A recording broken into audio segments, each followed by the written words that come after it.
Hai teman-teman di seluruh Nusantara, pada kesempatan kali ini saya akan melakukan perbaikan lemari pendingin freezer box, yang mana untuk freezer box ini tidak dingin karena terjadi pembekuan hanya di bagian bawahnya saja seperti ini. Jadi saljunya hanya di bagian bawah saja sehingga freezer ini menjadi tidak maksimal. Dan di sini saya sudah coba melakukan pengecekan dan saya berikan tekanan di masing-masing jalur pipanya ini untuk pipa kondensor dan pipa evaporator.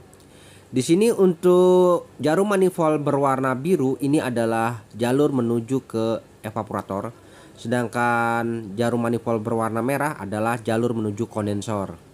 Untuk jalur evaporator di sini menunjukkan penurunan saat saya berikan tekanan. Jadi di sini ada kecurigaan ada kebocoran di pipa-pipa evaporatornya ini, entah di bagian kiri atau di sebelah kanan atau di mana. Saya juga tidak bisa memastikan karena tersembunyi ya letaknya.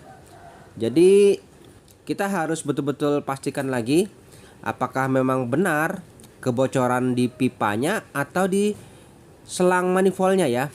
Oke, untuk tekanannya memang sangat jauh ya, di bagian evaporatornya turun jarum manifoldnya ini. Untuk itu kita akan coba tukar dulu selang manifoldnya ini, kita pindah dan kita berikan tekanan kembali ya, apakah nanti ada penurunan juga setelah kita balik ya selang manifoldnya ini. Oke, sekarang kita coba berikan tekanan kembali di masing-masing pipanya ini. Untuk selang manifold yang berwarna merah ini yaitu jalur menuju ke evaporator, sedangkan warna biru adalah jalur menuju ke kondensor.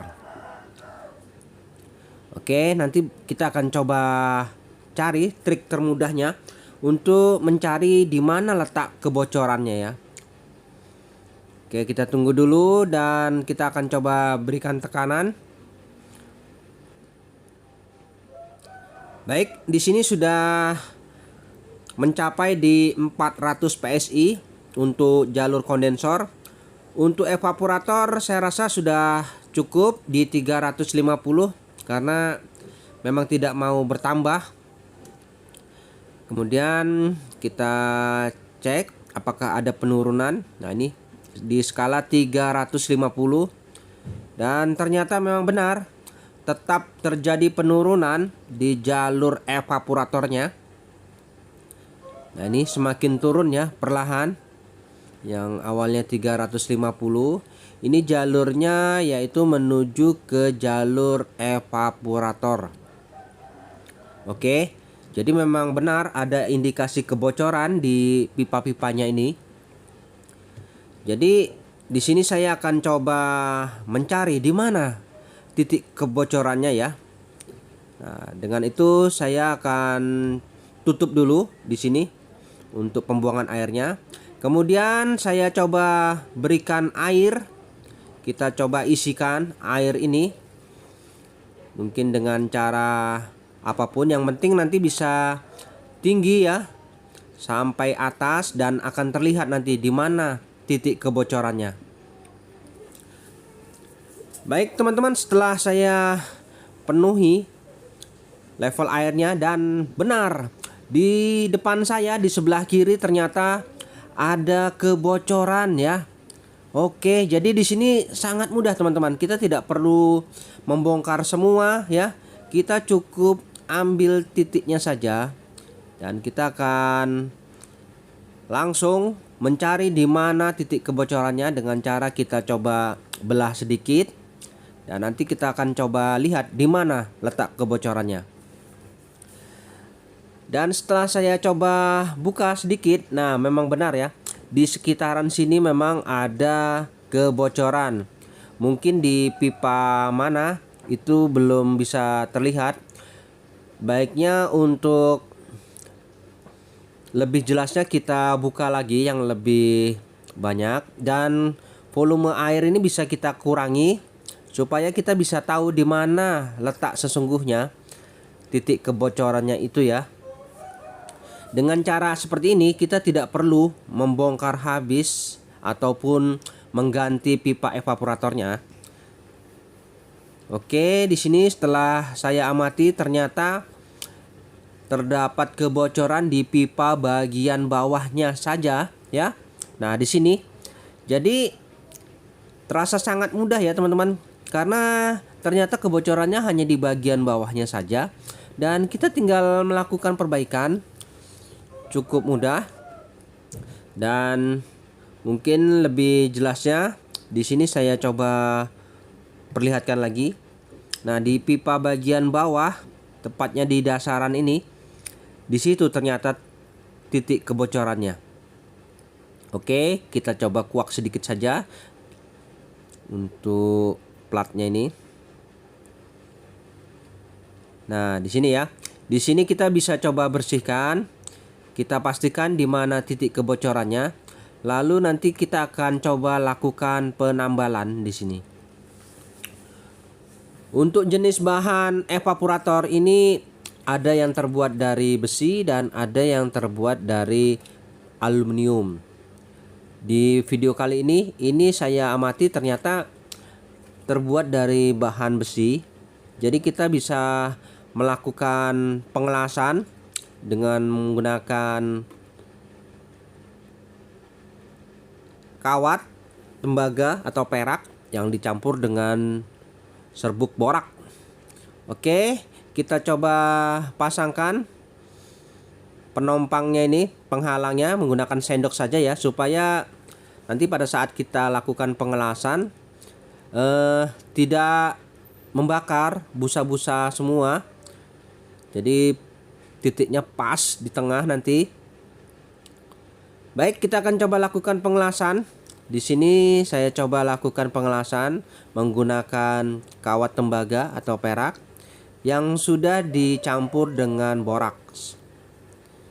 Oke, di sini kita coba lakukan pengelasan secara perlahan-lahan saja. Sama halnya kita melakukan pengelasan pada pipa tembaga dan pipa besi ya. Oke, di sini kita coba lakukan penutupan jalur pipa yang mengalami kebocoran.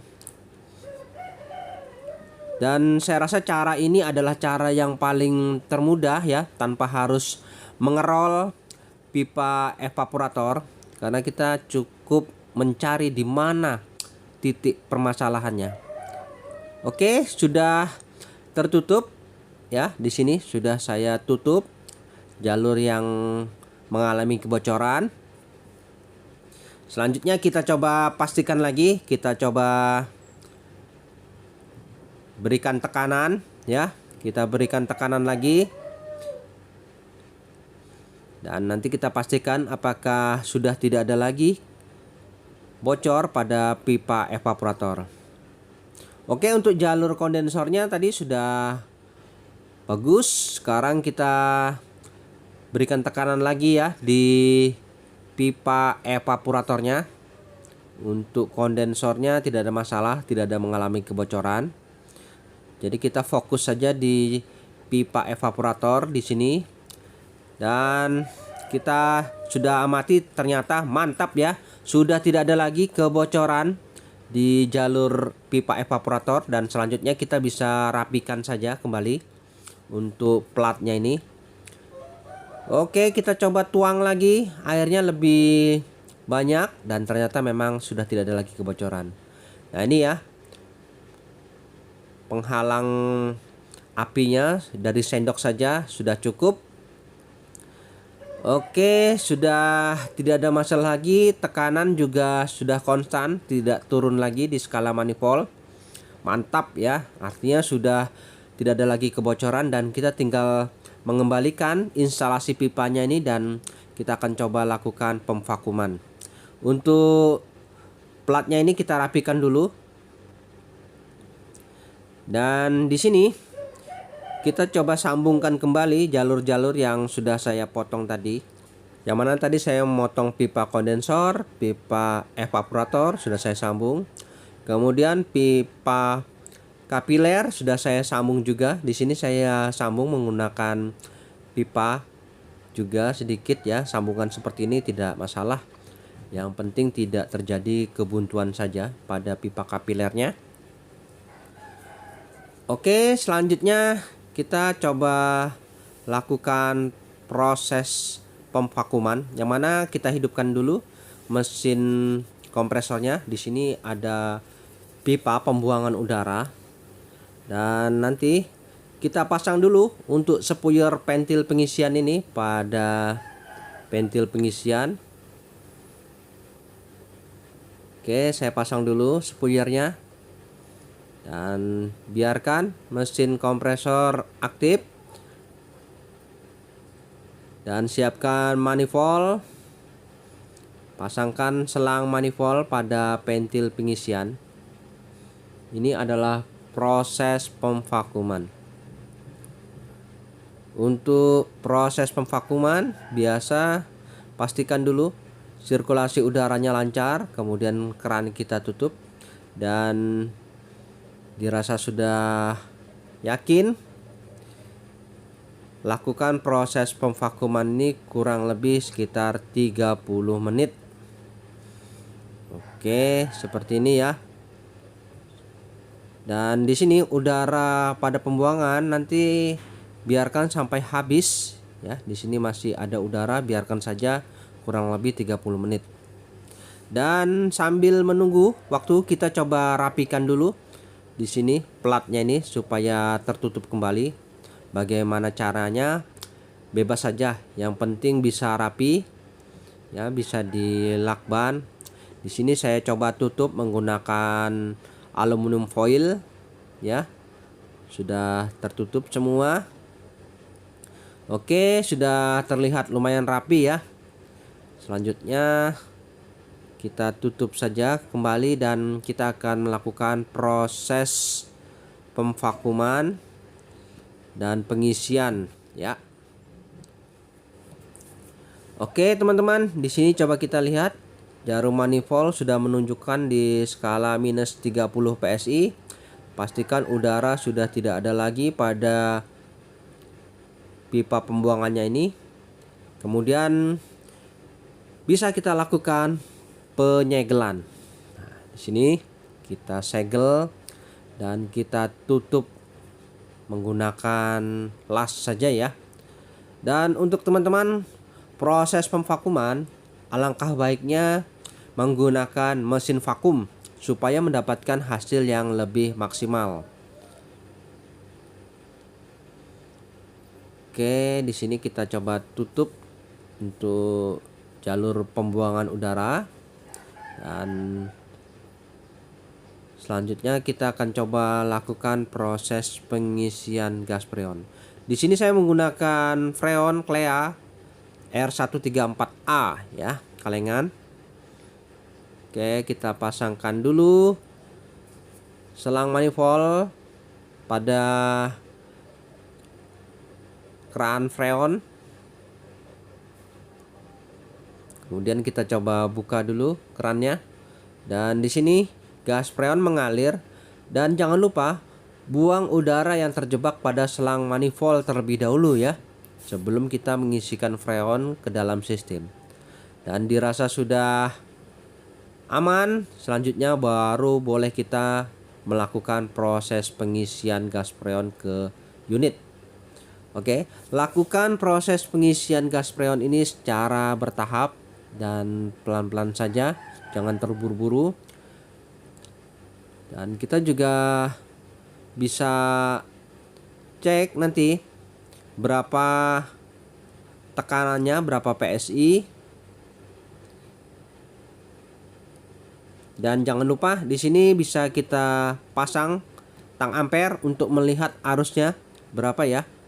Untuk sementara arusnya di 0,85. Tekanannya masih cukup rendah ya. Kita isikan pelan-pelan hingga mendapatkan suhu yang pas. Baik teman-teman, di sini setelah kita coba isikan freon secara bertahap, di sini tekanannya sekarang sudah menunjukkan di skala kurang lebih di 15 PSI, dan di sini arusnya di 1,26 ampere. Untuk filter dryer di sini saya rasakan terasa hangat, mantap. Untuk dinding-dindingnya sudah terasa panas ya, mantap. Artinya di sini sudah cukup proses pengisian gas freon. Ya, di sini sudah cukup. Jadi kita sudahi saja proses pengisian gas freonnya. Kita lepas selang manifoldnya ini pada pentil pengisian. Kemudian kita tutup penutupnya pada pentil pengisian ini. Oke, kita tinggal rapikan saja, dan mari kita coba lihat sementara hasilnya bagaimana untuk freshernya ini. Oke, kita coba cek bagaimana. Nah, di sini untuk ruang freshernya di sini sudah mulai terasa dingin. Di sini terlihat ya, kepulan hawa dinginnya sudah terbentuk ya, mantap. Artinya di sini sudah normal. Nanti kita akan coba lakukan pengetesan dalam beberapa hari. Nanti kita lihat lagi hasilnya, apakah saljunya sudah terbentuk semua ya teman-teman. Oke, kita tinggal dulu ya. Nanti kita cek kembali. Baik teman-teman, setelah 2 hari kemudian di sini saya coba lakukan pengecekan bagaimana. Untuk dinding-dindingnya di sini terasa hangat ya, mantap, artinya pertanda baik. Dan kita coba lihat, kita buka ya. Oke, di sini sudah dipenuhi dengan bahan-bahan makanan, dan coba kita lihat saljunya sudah merata hingga ke atas, dari bawah sampai ke atas sudah memenuhi ya. Nah, ini artinya ini sudah sempurna, ini sudah proses pendinginannya. Dan proses pembekuannya juga sangat sempurna, artinya mantap ya. Baik teman-teman, sampai di sini dulu perjumpaan video saya, dan kita akan ketemu lagi pada video-video saya selanjutnya. Sampai jumpa.